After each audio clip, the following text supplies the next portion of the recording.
Hola, bienvenidos. Acá estamos nuevamente con Mates con Historia, versión 2024. Espero que estén muy bien.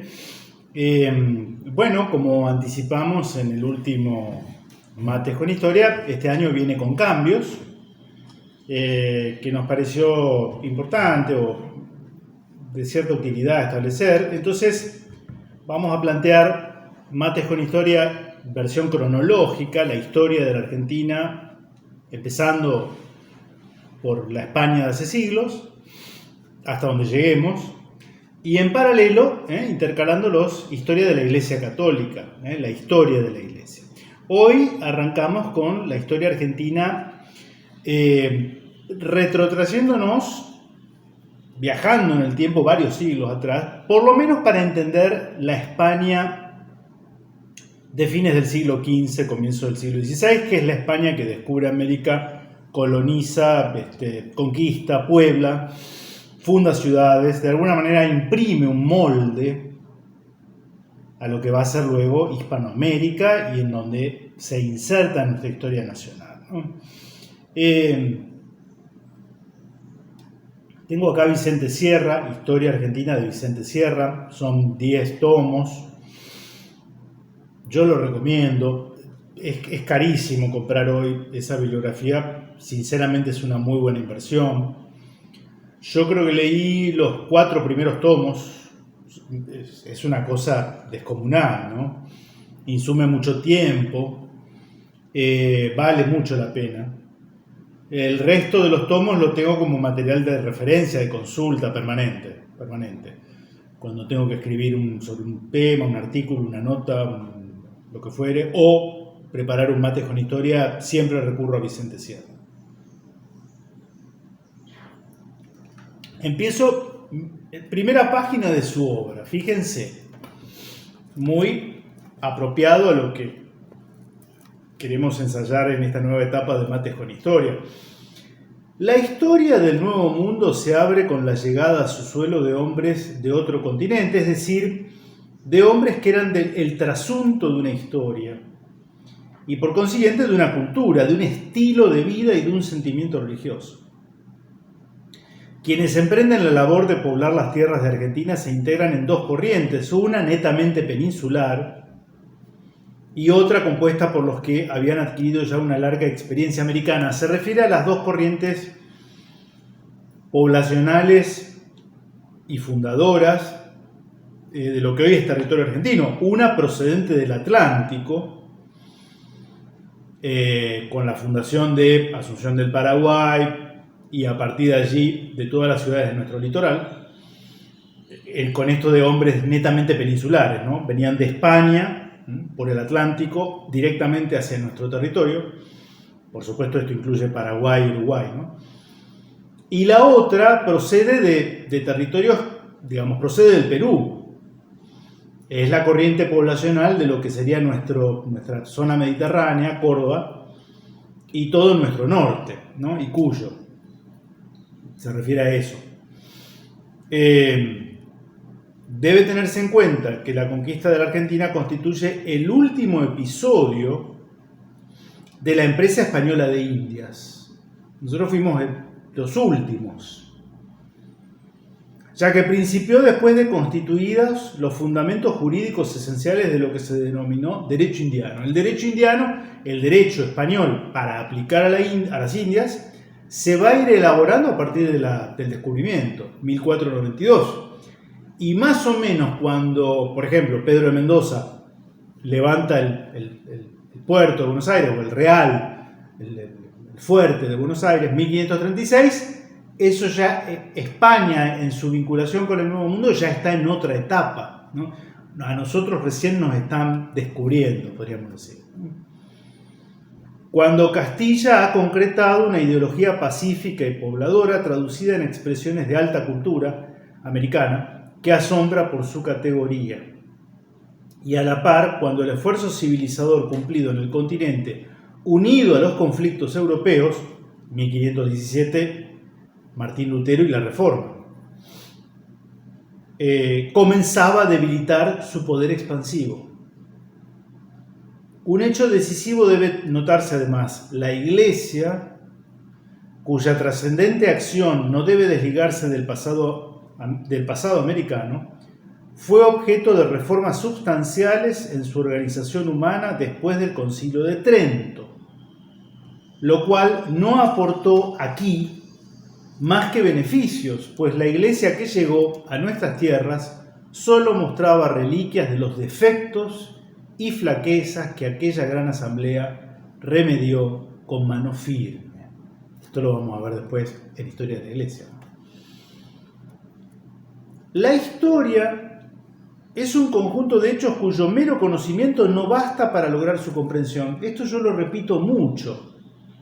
La historia es un conjunto de hechos cuyo mero conocimiento no basta para lograr su comprensión. Esto permitirá emplazarlos en el terreno de lo universal, es decir, dotar a las consecuencias de un contenido trascendente. El ser argentino se vinculará entonces a la cultura de Grecia, al sentido unitario de Roma, a la universalidad del cristianismo, a través de un tipo modelo de interpretación, la del ser hispánico, el cual en América, por las influencias del medio, adquiere peculiaridades que sin destruir lo esencial diferencian su personalidad y la tiñen de una acusada originalidad. Y vamos un poquito a esto de cómo se conforma ese espíritu español, esa idea de hispanidad, que en otro Mates con Historia más adelante vamos a personificar, el culmen, la meta en los Reyes Católicos, ¿sí? Hoy no nos vamos a referir a ello, pero cómo se va gestando eso. Cuando España debió afrontar el poderío de Roma, la Hispania de los íberos, era una simple existencia geográfica. Ante las legiones romanas ningún pueblo se resiste. La Galia se deshace ante la sola presencia de Julio César. Solamente los habitantes de las tierras extendidas, desde los Pirineos hasta los confines de África, tardan en ceder. Dice Manuel García Morente que aquellos hombres poseían algunas de las grandes virtudes que a lo largo de los siglos habían de desenvolver magníficamente. 2 siglos costó a Roma la conquista del territorio hispano, durante los cuales tuvo que hacer uso de las mejores legiones y sus más hábiles generales sin que a la postre se pudiera decir quién fue el vencedor. Si bien la superioridad romana conquistó a los hispanos, Roma se dejó conquistar por ellos, pues en cierta forma, como ha dicho el citado autor, Roma se fue hispanizando, por decirlo así, al tiempo que España se latinizaba. Estamos entonces en ese periodo tan emblemático que es la constitución del Imperio Romano, en el cual lo que hoy es España, junto con lo que también hoy es Portugal, va a constituir una de sus provincias más preciadas, ¿no? Quedan hoy vestigios por toda la península de lo que fue la romanización, el proceso de romanización. El ejemplo más notorio, si quieren, el acueducto en Segovia, ¿no? Esa obra, ¿no? Que hasta no hace mucho se usó como acueducto, lo cual habla del genio civilizatorio romano, ¿no? También nos vamos a referir a Roma en el próximo Mates con Historia, en el cual largamos la historia de la Iglesia, ¿no? Hablaremos de la Iglesia primitiva y las persecuciones en la época romana.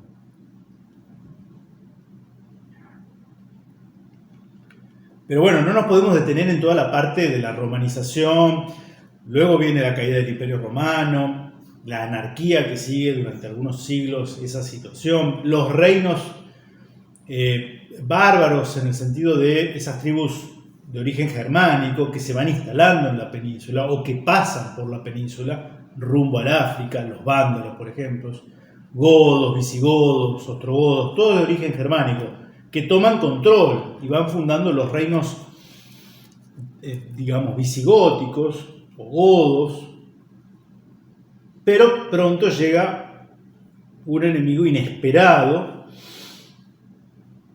la invasión del Islam, la invasión de los sarracenos o los moros, como quieran, y eso cambia por completo el panorama de esa España, ¿no? Continúo con Vicente Sierra. ¿Cómo impacta esto? La península ibérica ocupada por los árabes no constituía una unidad nacional, sino una multitud de reinos frecuentemente en lucha tras sus opuestos intereses. La unidad es una concepción romana que repugnó a los árabes, como más tarde a los españoles arabizados. Pero en aquel aparente desorden subsistía un elemento unificador, el clero. Al recibir en el siglo IX los centros culturales aragoneses y castellanos la influencia de Cluny, el monasterio de Cluny en Francia, ¿no?, como modelo organizativo de las abadías, a la idea de la unidad con el pontificado se suma la de la unidad nacional, atisbada ya por Sancho de Navarra y sus descendientes, especialmente Fernando III el Santo. El destino deparó a España la misión de constituirse en barrera de contención de los ataques del Islam a Europa, ¿no? El avance a través de la península ibérica que cruza los Pirineos y recién es repelida por Carlos Martel en la batalla de Poitiers, en el centro de Francia, ¿no? Allí se los detiene y se logra reubicarlos de modo definitivo de este lado de los Pirineos, al sur de los Pirineos, ¿no? El destino deparó a España la misión de constituirse en barrera de contención de los ataques del Islam en Europa, la cual pudo, bajo el amparo de la recia almena castellana, elaborar los elementos de su personalidad histórica. Pero a la par le tocó ser eslabón mediante el cual Europa pudo ponerse en contacto con las aportaciones orientales, de las que fue simple vehículo el invasor, sin las cuales no se habría forjado el florecimiento que en el siglo XIII hace culminar la Edad Media y consolida la cultura occidental con sus más típicas creaciones. Misión gloriosa de cuyo proceso surgió España, con una personalidad tal que, aún participando íntegramente de lo europeo, subraya enérgicamente modalidades propias, sin las cuales la obra de occidentalización de América no habría alcanzado la grandeza espiritual que la caracterizó. Y hay un título que me parece importante, útil para entender, que dice Concepciones político-administrativas de Castilla y León en la Baja Edad Media. Es decir, estamos ya al final de la Edad Media. Alta Edad Media, Baja Edad Media. Bueno, estamos en la Baja Edad Media, al final de la Edad Media. ¿Cómo se entendía la sociedad? ¿Cómo se organizaba esa comunidad humana en lo que va a ser la nación más poderosa de Europa, tiempo después, y que va a arribar con ese bagaje cultural, con esa impronta propia a nuestras tierras? Presten atención a la clarividencia con la que Vicente Sierra interpreta estos temas. El español que llega a América es también un producto político, forjado dentro de normas consubstanciales con su personalidad. Esto lo bajo a tierra, ¿no? Esto es para entender por qué un Hernán Cortés, un Francisco Pizarro, un Juan de Garay, un Pedro de Mendoza actúan como actúan. Y no nos lo entendemos. Analizar el proceso de esta cristalización permite explicar su conducta posterior en las tierras colombinas. Debe comenzarse por advertir de qué manera la lucha contra los árabes se desenvolvió paralela a un proceso político tendiente a fortificar la autoridad real frente al feudalismo. O sea, acá el elemento contingente de tener enfrente a los árabes invasores va a hacer que en España el feudalismo, como proceso que caracteriza la Edad Media, desaparezca antes que en otros lugares, como en Alemania, por ejemplo. que va a durar 2 siglos más. El fenómeno alcanza destacable significado bajo Fernando III. Ganivet hizo notar que a primera vista parece inexplicable la excesiva duración de la dominación árabe en España, 7 siglos. Fue consecuencia, dijo, de que si bien el pueblo deseaba dar cima a la reconquista, temía lo que podría venir, ya que consideraba primordial conservar la independencia de los diferentes pedazos de territorio ganados a los invasores, poblados con privilegios forales, cuyo mantenimiento estimaba capital. La lucha fue sumamente cruel en los primeros años. Tanto los maometanos como los propios españoles destruían los pueblos que conquistaban para evitar que el enemigo volviera a recuperarlos y se fortificara en ellos. No tardaron los reyes en comprender que semejante táctica terminaría por arrasar el territorio y, cambiando de criterio, creyeron con razón que lo que convenía era poblar asentando labradores, jornaleros y artesanos en las tierras liberadas. La decisión resultó trascendental por cuanto la necesidad de atraer pobladores a las zonas fronterizas, siempre amenazadas por el enemigo, se logró merced a franquicias y privilegios tentadores establecidos mediante las llamadas cartas pueblas.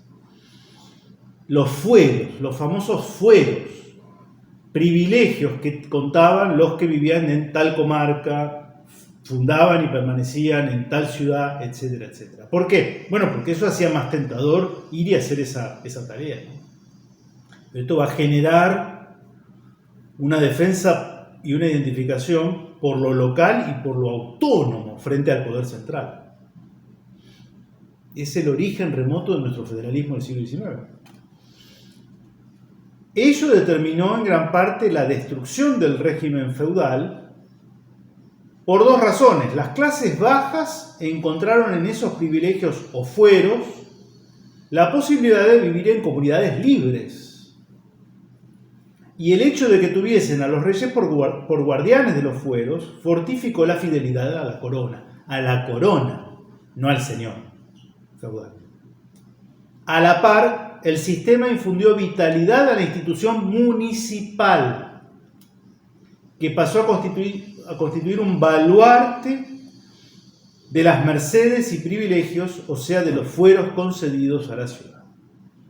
El proceso tiene singular importancia en la historia de América debido a que el problema de poblar zonas amenazadas por los naturales y sin riquezas mineras hubo de ser encarado por la corona con un criterio semejante.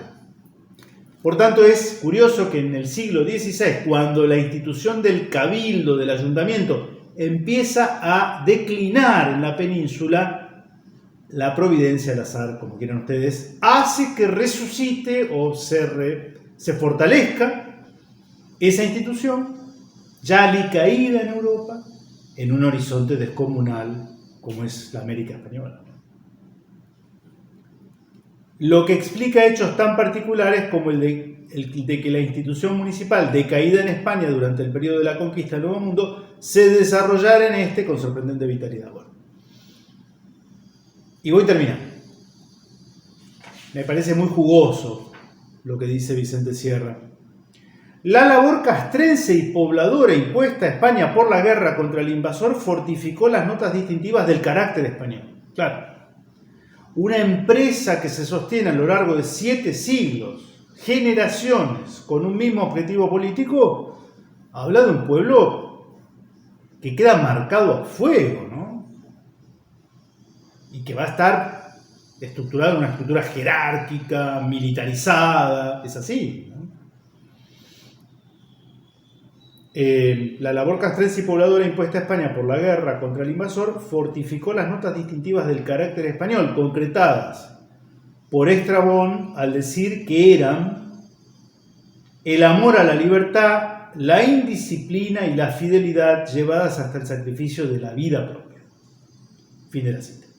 La sagaz observación del geógrafo griego del siglo I a.C., reveladora de que ni la influencia romana ni la goda desvirtuaron aquel carácter, que en lugar de adaptarse, se hizo adaptar por sus dominadores, se ratifica en la empresa de Indias, donde tales características fueron reforzadas por el sentido del valor de la persona humana difundido por el cristianismo, siendo así como la España individualista encontró en esa doctrina del cristianismo, que hace del hombre un ser con fines propios, terrenales y eternos, y por consiguiente anterior al Estado, la expresión política de lo más íntimo de su propio ser religioso.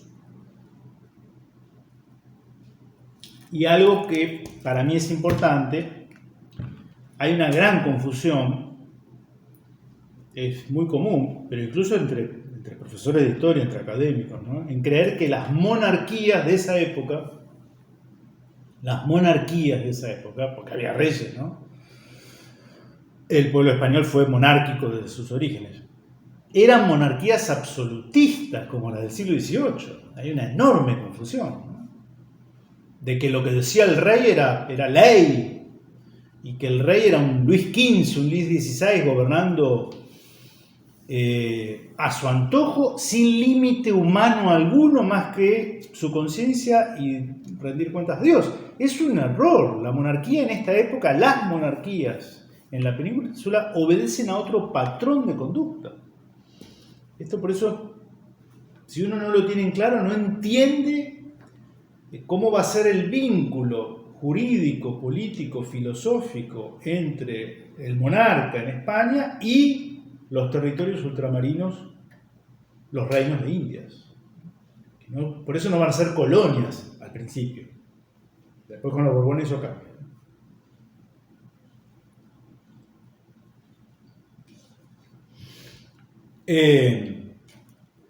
¿Qué dice al respecto Vicente Sierra? Aunque se habla de poderío real absoluto, no debe confundirse con el absolutismo, teoría política de creación posterior y de origen protestante, contra la que se opusieron los más preclaros doctores de la Iglesia Católica. En efecto, el poder de los reyes estaba constreñido por las limitaciones de los fueros, por ciertos principios que imponían el consentimiento de los representantes de la nación, reunidos en cortes, las famosas cortes, donde va a estar el estamento nobiliario, el estamento clerical, pero también va a estar representado el pueblo a través de los consejos municipales. Y los reyes debían respetar y en ocasiones consultar a las cortes. Por la consagración religiosa y el derecho hereditario, en cuanto había decaído la idea patrimonial que les permitía repartir la corona entre sus hijos, pues se consideró que la soberanía era inalienable, pero, sobre todo, porque el rey no podía legislar contra usos y costumbres ni contra fueros, dado que su voluntad no era fuente de derecho. Recuerda Minguijón, en su Historia del Derecho Español, que el libro 1 de El Liber Judiciorum se ocupaba de las cualidades y ciencias que debía reunir el legislador y del carácter y efectos de la ley. Y cita: el fin de esta, señala, es refrenar la maldad de los hombres y que los buenos vivan con seguridad entre los malos. Se sienta el principio de la igualdad ante la ley. Se inserta un texto de San Isidoro de Sevilla que dice que la ley ha de ser honesta, justa, posible, conforme a la naturaleza y a la costumbre patria, conveniente al lugar y al tiempo, necesaria, útil, manifiesta para que no contenga nada que sea capcioso por oscuridad, y debe ser dada no para ninguna comodidad particular, sino para utilidad común de los ciudadanos. Estas normas jurídicas, de vastas consecuencias políticas, integran las concepciones del derecho español de la Baja Edad Media y determinan una arquitectura acomodada a la justicia en la organización político-administrativa consiguiente. Tal mentalidad trasplantaron los conquistadores a América. Bien, puedo seguir leyendo, vamos a seguir, pero lo vamos a hacer de a poco, sin volvernos locos, porque es muy rico entender las ideas, la cabeza con la que vienen los conquistadores y estructuran una sociedad. Voy a dar un ejemplo para que esto se entienda la dimensión. Si mañana se descubre vida en un planeta cercano, ¿quiénes van a llegar para hacerse del botín? Y llegarán los norteamericanos, los chinos y los rusos. Bueno, cada uno de estas corrientes, primero, procede de una ecúmene cultural distinta, con una fe fundante, como diría Marcelo Buló, distinta. En algunos de estos casos ya esa fe fundante no existe más y ha cedido ante otro tipo de factores de poder. Entonces, es muy distinto cómo van a estructurar esa posesión, ya no ultramarina, sino ultraespacial, diríamos, y dependerá de su íter, su derrotero histórico, cultural, religioso, filosófico. Por eso es importante detenernos en qué tiene en la cabeza el conquistador que asienta, que funda ciudades y que elige un cabildo con vecinos. Bien, vamos despacito y vamos intercalando los mates con historias dedicados a la historia de la iglesia que comenzaremos en el próximo, si Dios quiere. Un saludo, un deseo de buena semana, de buen inicio de cuaresma, que la aprovechen. Nos vemos la próxima, si Dios quiere. Que estén bien.